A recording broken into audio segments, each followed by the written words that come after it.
Hola muchachos, ¿cómo están? Esperando que se encuentren muy bien. Estamos aquí tomando nuestras videoclases de química. En esta ocasión, hablando de sistemas materiales, hablaremos ahora de mezclas homogéneas y heterogéneas para avanzar en el conocimiento de la composición de los cuerpos químicos y los cuerpos materiales. Para ello tenemos aquí nuevamente nuestros propósitos. Dice el primero, vamos a comprobar la utilidad de los sistemas dispersos, diferentes procesos presentes en nuestro entorno. Ellos están siempre en nuestro entorno, de ahí la importancia, la relevancia de conocer un poquito de ellos. Y será a través de examinar las características distintas de estos sistemas dispersos. Para ello van a hacer nuevamente el ejercicio de obtener, registrar, sistematizar información, algo parecido a la clase anterior, pero ahora con el tema de mezclas homogéneas y heterogéneas. Espero que podamos avanzar en estos propósitos con la sesión de hoy. Bien, decíamos que los sistemas materiales en la clase anterior están compuestas de sustancias puras y estas a su vez están formadas por elementos químicos que pueden ser elementos únicos, es decir, cuando hablamos de un solo átomo, de un solo elemento, de manera masiva, pero también sabemos que hay elementos químicos que se presentan en la naturaleza en formas diatómicas o triatómicas, como el caso del oxígeno, pero también como el caso del ozono, que es un compuesto formado por 3 átomos de oxígeno. Bueno, sabíamos también que los elementos se combinan para formar compuestos y estas sustancias puras, que son elementos y compuestos, van a derivar en lo que posteriormente serán las mezclas. ¿Y qué son las mezclas? Pues las mezclas es una combinación de compuestos y de elementos. Es de esa manera en que vamos a avanzar en el día de hoy para trabajar sobre el tema de mezclas. Bien, para empezar podemos decir que las mezclas hay de dos tipos, las homogéneas y las heterogéneas. Estas imágenes que están aquí no son gratuitas, ya verán conforme avancemos el tema que tienen una relación con las características de unas y de otras, características de las mezclas homogéneas pero también de las heterogéneas. Comenzamos diciendo que las mezclas homogéneas y heterogéneas tienen una serie de características que vamos a revisar aquí en esta tablita comparativa y vamos a ver también algunos ejemplos. Iniciamos diciendo que las homogéneas, sus componentes no se pueden apreciar a simple vista.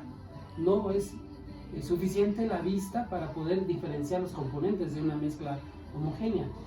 Diferente el caso para las mezclas heterogéneas. Estos componentes sí son visibles, son apreciables a simple vista. Por otro lado, el por qué no se pueden ver es que hay un rango de tamaños de las partículas que imposibilitan verlas a simple vista. Quiere decir aquí que los componentes de las partículas homogéneas oscilan en un tamaño de los menor a los 10 metros, a los 10 nanómetros. Y por otro lado, las mezclas heterogéneas, sus componentes son partículas mayores y que oscilan en sus tamaños mayores a los 10 menos 6 metros. Ojo con este dato, porque aquí hay un espacio que nos permitirá después hablar en la tercera sesión de este tema, de otra serie de componentes dentro de las mezclas que no son ni homogéneas ni heterogéneas. Ojo con este dato. Otra característica más, los componentes en las mezclas homogéneas no varían dependiendo del sitio que tomemos la muestra. Imagínense que toman de una alberca una muestra en una esquina, a la otra esquina toman otra muestra, etcétera, y van a hacer un análisis químico y se van a dar cuenta que en los 4 puntos de la alberca los componentes son prácticamente iguales, ¿no? Que iguales. A diferencia de ellos, en las mezclas heterogéneas, dependiendo del lugar donde tomen la muestra, puedes encontrar una variabilidad importante en cuanto a la composición de la muestra, dependiendo de dónde lo tomes. Y ahorita vamos a ver un poquito ese tipo de detalles. Ejemplos. Para el caso de las mezclas homogéneas tenemos el aire, que está compuesto por nitrógeno un 78%, oxígeno un 2.1%, 21%, perdón, y otros gases, entre los que se encuentran nitrógeno, helio, argón, etcétera, que todos se componen un 1%. El agua potable, habría que ponerle nombre y apellido. Según el tipo de agua, va a variar el tipo, y esto va a depender sobre todo de minerales, metales, que van a variar en composición, en porcentaje, pero finalmente a eso le vamos a llamar agua potable en general, y ya en particular, dependiendo de la calidad del agua, de sus componentes en cuanto a minerales, metales, etcétera, va a ser el tipo de agua. Y por último, como ejemplo, el bronce.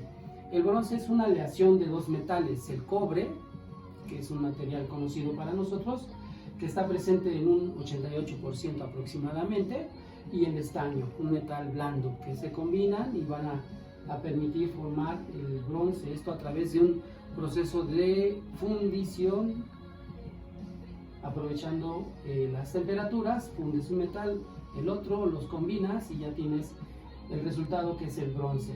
Esto por el lado de las homogéneas. Por el lado de las heterogéneas tenemos ejemplos como el agua con aceite. A simple vista puedes ver sus componentes. El granito, que es un tipo de piedra, incluso se utiliza en algunos medios de construcción como una piedra decorativa, y está compuesta por cuarzo, etcétera. Bueno, también tenemos, por ejemplo, un caso más conocido para nosotros, el agua de limón.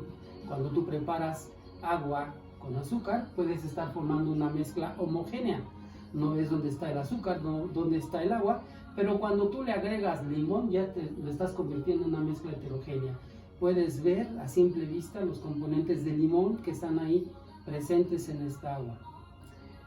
Y por último, decir tanto de las mezclas homogéneas como heterogéneas, que los componentes de estas pueden ser separados mediante métodos físicos, aprovechando las propiedades de los componentes por medios mecánicos. Van a poderse separar utilizando poca energía o a veces sin gasto de energía. Por ejemplo, en el caso de la decantación, en el caso de la destilación, por pura gravedad se van a separar estos componentes. Bien, esto es en cuanto a mezclas homogéneas y heterogéneas, hemos dicho. Y sobre este último dato, el método de separación, podemos decir lo siguiente: a diferencia de las mezclas homogéneas y heterogéneas, que son parte de los sistemas materiales, de los mismos sistemas materiales, las sustancias puras, como el caso de los elementos y compuestos, que estamos hablando de átomos, estos sí se pueden separar, pero solo y exclusivamente por métodos químicos. Y esto significa un gran gasto de energía, porque estamos hablando de romper enlaces atómicos, y eso implica un gran gasto de energía. Una tecnología un poquito más sofisticada, métodos más sofisticados, a diferencia de los anteriores. Y aquí tenemos una imagen que nos va a permitir avanzar posteriormente en la siguiente clase, esta clasificación intermedia, que es entre mezclas homogéneas y heterogéneas. Recuerdan que hablábamos del tamaño. Bueno, en medio están estos componentes que hacen alusión a esta imagen, que son los coloides.